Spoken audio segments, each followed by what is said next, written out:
Seigneur soit avec vous. Et avec votre esprit. Évangile de Jésus-Christ selon saint Jean. Gloire à toi, Seigneur. Jésus avait rassasié 5000 hommes et ses disciples l'avaient vu marcher sur la mer. Le lendemain, la foule restée sur l'autre rive se rendit comme il n'y avait eu là qu'une seule barque et que Jésus n'y était pas monté avec ses disciples qui étaient partis sans lui. Cependant, d'autres barques venant de Tibériade étaient arrivées près de l'endroit où l'on avait mangé le pain après que le Seigneur eut rendu grâce. Quand la foule vit que Jésus n'était pas là, ni ses disciples, les gens montèrent dans les barques et se dirigèrent vers Capharnaüm à la recherche de Jésus.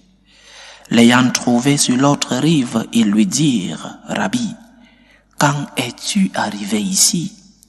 Jésus leur répondit, « Amen, amen, je vous le dis, vous me cherchez non parce que vous avez vu des signes, mais parce que vous avez mangé de ces pains et que vous avez été rassasiés. Travaillez non pas pour la nourriture qui se perd, mais pour la nourriture qui demeure jusqu'à la vie éternelle, celle que vous donnera le Fils de l'homme, lui que Dieu le Père a marqué de son sceau. » Ils lui dirent alors, « Que devons-nous faire pour travailler aux œuvres de Dieu ?» Jésus leur répondit, « L'œuvre de Dieu, c'est que vous croyez en celui qu'il a envoyé. » Acclamons la parole de Dieu. Louange à toi, Seigneur Jésus. L'une des questions fondamentales que chaque chrétien devrait se poser, c'est la motivation qui nous pousse à la recherche du Seigneur. Pourquoi suis-je disciple du Christ? Pourquoi recherche ma vie celui-là qui est Dieu? Pourquoi je suis derrière le Christ? Pourquoi suis-je disciple du Christ? Pourquoi je prie? Pourquoi je vais à la messe? Pourquoi j'essaye que mes œuvres, mes actes soient en cohérence avec la foi que je professe? Quelle est la motivation dans ma relation avec Dieu? Et la réponse, le Seigneur nous la donne clairement dans cet évangile que nous avons écouté. Il dit à ces personnes qui sont à sa recherche que vous ne me cherchez pas parce que vous croyez, mais vous me cherchez parce que vous avez mangé. Nous cherchons Dieu seulement pour notre intérêt, seulement pour avoir quelque chose de lui, seulement pour recevoir quelque chose de Dieu.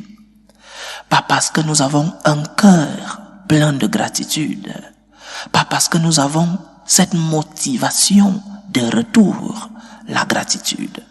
Nous avons déjà reçu, nous avons déjà vu, nous avons déjà touché, nous avons déjà expérimenté la bonté de Dieu, la miséricorde de Dieu, l'amour de Dieu dans notre vie. Alors, pose-toi la question. Pourquoi es-tu disciple du Christ? Pourquoi t'appelle-t-on chrétien? Parce que tu vas à la messe? Très bien. Parce que tu pries matin, midi et soir? Très bien. Mais quelle est la motivation? Recherches-tu le Seigneur pour ce que tu reçois de lui? Pour ce que tu aimerais recevoir de lui? Seulement pour aller demander? Et même lorsque tu demandes, que demandes-tu? Seulement des biens matériels? Ou alors ces dons qui sont aussi spirituels et qui nous aident à purifier notre relation avec Dieu? C'est le thème de l'évangile d'aujourd'hui, du message de notre Seigneur. Purifie ta relation avec le Christ. Ne va pas vers Dieu seulement pour chercher des biens. Va vers Dieu pour aussi offrir ce que tu as déjà reçu de lui. Seigneur, Je veux m'offrir à toi. Je veux être avec toi. Je veux t'aimer, Seigneur. Malgré mes fautes, malgré mes faiblesses, malgré mes chutes. Mais je veux te redonner l'amour que j'ai déjà reçu de toi. N'allons pas vers Dieu seulement lorsque nous avons besoin d'un bien. N'allons pas vers Dieu seulement pour demander.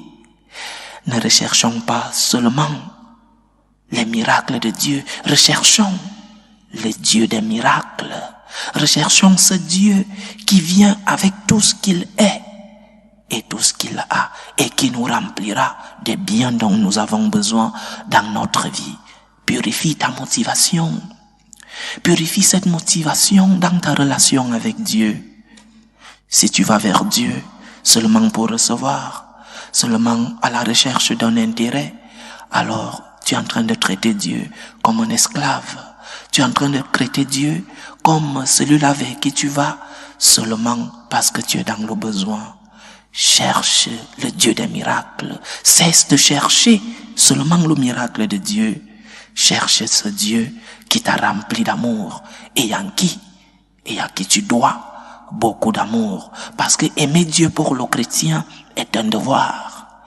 Aimer Dieu pour le chrétien est un mérite de notre Seigneur. Il a le droit de recevoir de nous ce qu'il nous a déjà donné. Nous ne pouvons pas lui donner tout ce qu'il nous a donné, mais donnons ce que nous avons.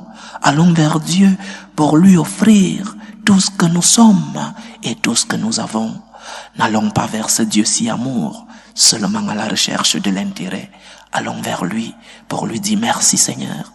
Que puis-je faire pour toi Seigneur? Aide-moi à t'aimer Seigneur. Je vais t'aimer de tout mon cœur. Je veux t'offrir tout ce que je suis et tout ce que j'ai. Aide-moi Seigneur dans mes faiblesses parce que je vais t'aimer comme tu m'as aimé. Aide-moi Seigneur à purifier ma relation avec toi. Je veux avoir un cœur plein de gratitude, un cœur qui sait te servir, un cœur qui te dit continuellement merci. Que le Seigneur nous aide, qu'il purifie notre relation avec lui. Loué soit Jésus-Christ. À jamais.